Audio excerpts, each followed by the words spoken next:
This is the Lexus LX, and it's Toyota's idea of what happens when you take a full-size Land Cruiser, dip it in luxury, and then price it right up there with the best that Mercedes, BMW, Land Rover, and Cadillac have to offer. But this year, Lexus isn't just offering one version of the LX anymore, because in addition to the LX600 with its twin-turbo V6 and starting price of around $106,000, you can now go for one of these.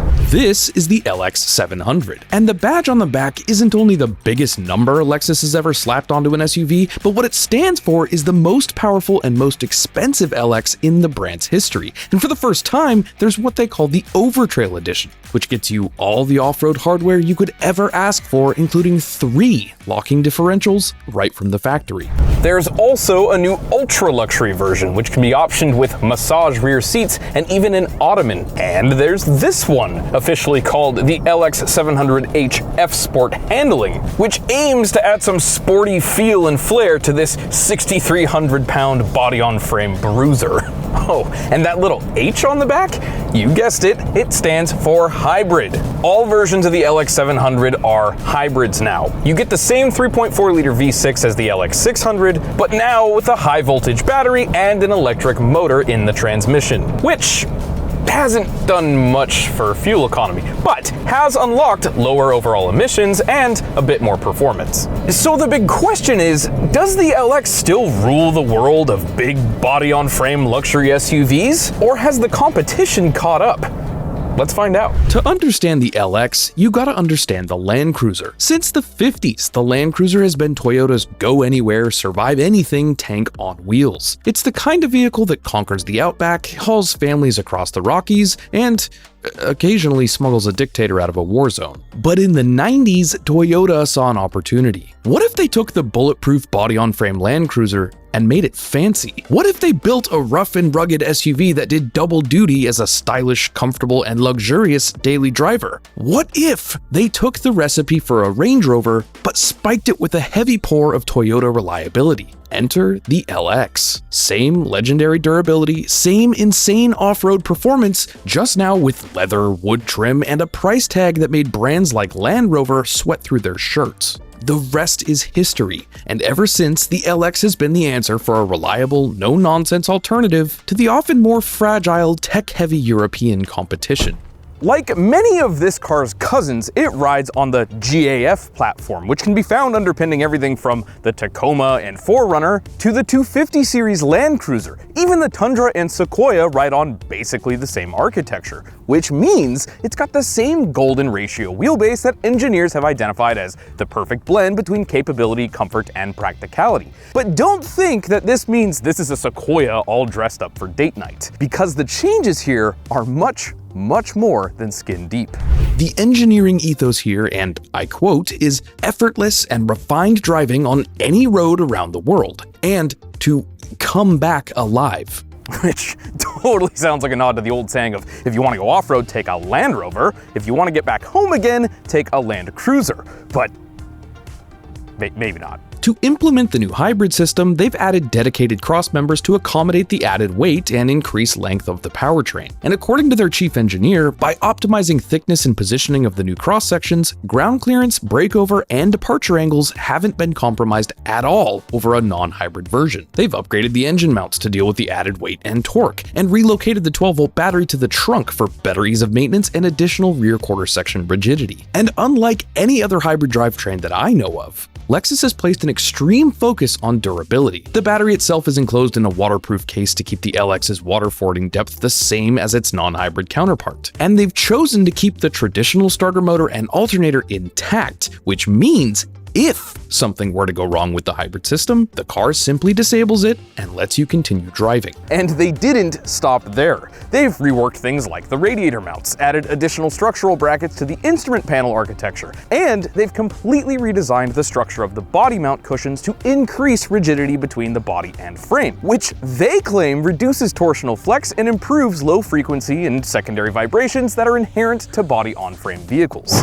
Truth is, it still has some pretty truckish attributes. The adaptive hydraulic suspension, which yes, is hydraulic, not air like some of its competitors, is now standard across the board and has been retuned to do a better job at soaking up bumps. And there's new logic for how it works in low range specifically, which aims to improve refinement off-road. But on the road, you still do get some of those secondary vibrations. Now, in my opinion, everything is pretty well controlled, and I haven't really experienced a wobbly or jiggly ride like some other journalists have noted. That said, I do wish it was just a bit more plush. Then again, this is the F-Sport handling, which, if I'm honest, doesn't turn this into a sports car, even with its F-Sport exclusive rear limited slip diff and rear sway bar. But it does hold its own when things get twisty, better than some of its competitors do, and the steering feel in here is actually great. It centers really nicely, it tracks nice and straight, no real complaints here. Now, it's interesting to point out that apparently the Overtrail actually rides a bit better, which isn't exactly what you'd expect, but seeing as that's the version I'd probably take anyway if I could afford it, I'll take it. It makes plenty of power, especially down low or right from a stop, which if you live somewhere with a bunch of elevation like I do, you'll appreciate that it doesn't have to downshift like crazy every time you meet a hill. And the brakes are great. Nice, responsive, firm pedal feel. No notes there either. Now, unfortunately, because of the hybrid system, the fuel tank has been reduced to just 17.9 gallons. This is a press car, so it's not likely it's been hyper mild its whole life thus far, but with a full tank of fuel, my estimated range was only 226 miles. That figure should go up quite a bit though with some more normal driving. Some additional critiques about the driving experience: I've experienced a slight shudder or harsh shift intermittently when coming to a stop, and power transmission from EV only mode to using the motor. Every once in a while, well, you feel it a bit more than I think you'd like to. It's not horrible, but it's not always as perfectly smooth like you might expect out of a vehicle of this price. It's important to note though that this is a pre-production prototype, and some of that fine-tuning might be carried out on the final production models. For the most part though, it kind of drives like it's got a big, powerful, naturally aspirated engine, with the electric motor perfectly hiding any sort of turbo lag. Overall, it's a very nice car to drive, and you could happily crush thousands of miles sitting behind the wheel of one of these. Let's take a look around the outside. New this year is, well, there's not much. Not really. You still get the absolutely massive spindle grille. This being an F-Sport, you get this sort of diamond pattern instead of the slats, as well as F-Sport badging on the fenders, and you get special 22-inch wheels. Lighting is full LED front and rear. All the doors are soft close, and the power rear tailgate has a proximity function that'll close and lock itself automatically as you walk away once you've pressed the button. Now, I wish Lexus offered a more robust proximity function that allowed the car to lock and unlock by approaching like some of its competitors do, but you still get keyless access. In my opinion, it's not exactly the prettiest SUV on the road, but fit, finish, and paint quality are top-notch, just as you'd expect from a Lexus. Open the door and you're greeted with backlit door sills and full-length running boards, and pretty much immediately, everything in here screams quality. There are soft touch materials everywhere, and all the touch points feel great. This being the F-Sport, you get this sort of machined aluminum look trim, which looks fantastic, and I appreciate the real metal shift paddles. At least I think they're real.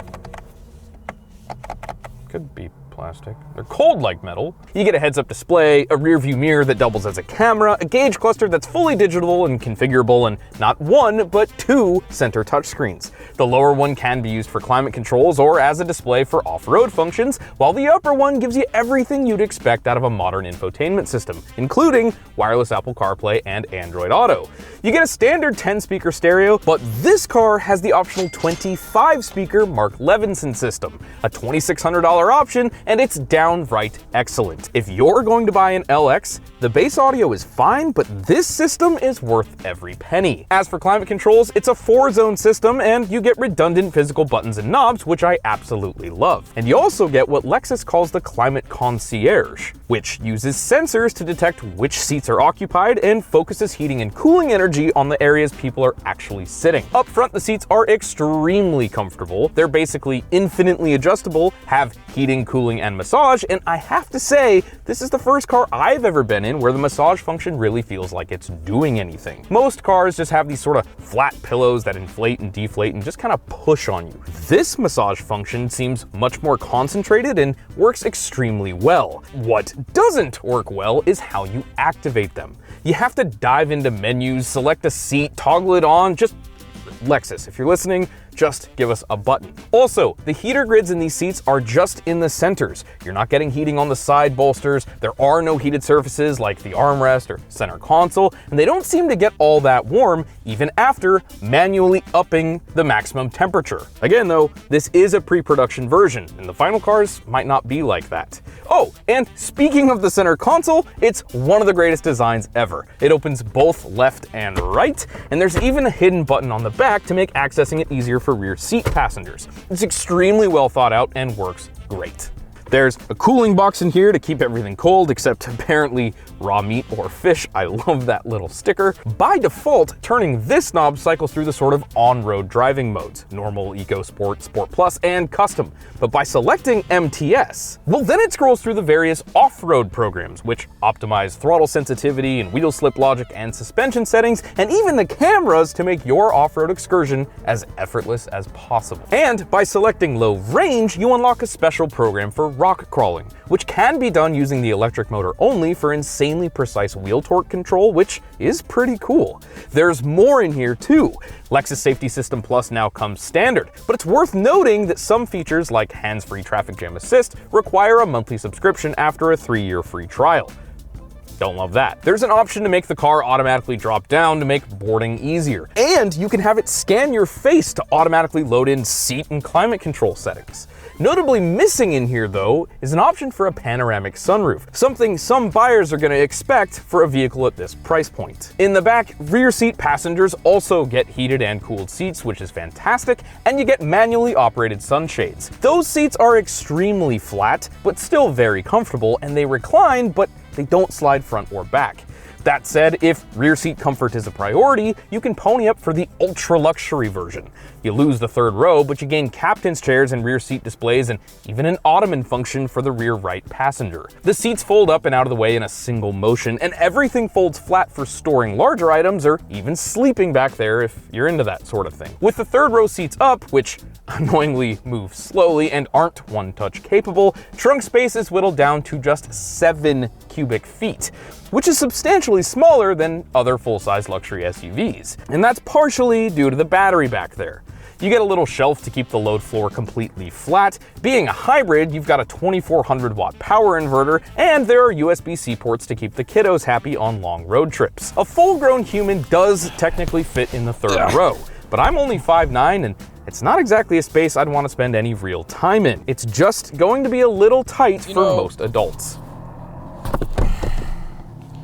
Lexus's 300 series based luxury flagship retains all the good bits about its Land Cruiser brother, and now comes with a hybrid option. The engineering thought that's gone into its mission of uncompromised dependability are commendable, and everything really does still feel like it's designed to last several lifetimes. That said, at its base price of over $115,000, some buyers might be left disappointed by the lack of much wow factor. It's got everything you need out of a luxury car, but virtually nothing you don't. It's largely gimmick-free. Ambient lighting is minimal, there aren't features like heated or cooled cup holders, you don't get third-row climate controls or heated seats back there, and you can't get a panoramic roof. And while everything feels extremely high quality, there is little inside or out that really dazzles. However, that all might be this truck's biggest selling point.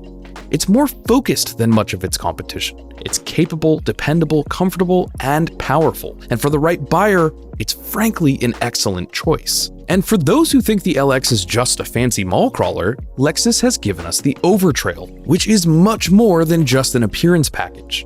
It's actually got real off-road upgrades. You get more aggressive all-terrain tires, skid plates, 3 locking differentials, and a slightly revised suspension setup that gives it an extra edge on rough terrain. The Mercedes G-Wagon is flashier, and a Range Rover wins on tech and outright luxury. but both of those cost substantially more, and the LX is quite a bit less likely to leave you stranded in a parking lot. And it doesn't quite have as many amenities or delightful little gimmicks as an Infiniti QX80 or BMW X7, but it holds its value like few other cars on the road. I know this new one is complicated, twin turbos and hybrid systems and hydraulic suspension, but if you're gonna gamble on dependability of systems like those, getting them from Lexus is a pretty safe bet. So what's the final verdict? The 2025 LX lineup stays true to its roots. It's rugged, reliable, and built like a tank. But now it's got a hybrid option, an overland-ready version, and even more luxury than before. If you want the ultimate full-size luxury SUV that won't leave you stranded, the LX is probably still king. But if you're looking for the last word in glitz and glamour,